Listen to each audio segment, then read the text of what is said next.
ইরানের চলমান সরকার বিরোধী বিক্ষোভকে কেন্দ্র করে তেহরান ও ওয়াশিংটনের মধ্যে উত্তেজনা চরমে পৌঁছেছে। মার্কিন প্রেসিডেন্ট ডোনাল্ড ট্রাম্পের সামরিক হুমকির পর যুক্তরাষ্ট্র ইরানে সামরিক হামলা চালাতে পারে এমন আশঙ্কা জোরালো হয়েছে। এই পরিস্থিতিতে ইরানের সামরিক বাহিনীর সর্বোচ্চ সতর্কতা রয়েছে।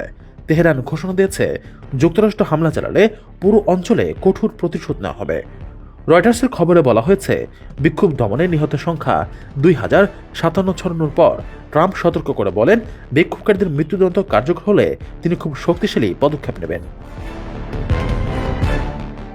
ইউরোপীয় কর্মকর্তারা মনে করছেন, ট্রাম্প প্রশাসন সামরিক পদক্ষেপ্যের পথে এগোচ্ছে।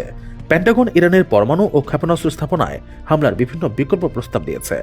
এর মধ্যেই মধ্যপ্রাচ্যের কয়েকটি মার্কিন ঘাঁটি থেকে সেনা প্রত্যাহার করা হয়েছে। অন্যদিকে রাশিয়া, চীন ও বিদেশি হস্তক্ষেপের বিরোধিতা করেছে। বিশ্লেষকদের ধারণা, ট্রাম্প স্থলযুদ্ধ নয়, সীমিত ড্রোন বা বিমান হামলার পথ বেছে নিতে পারেন।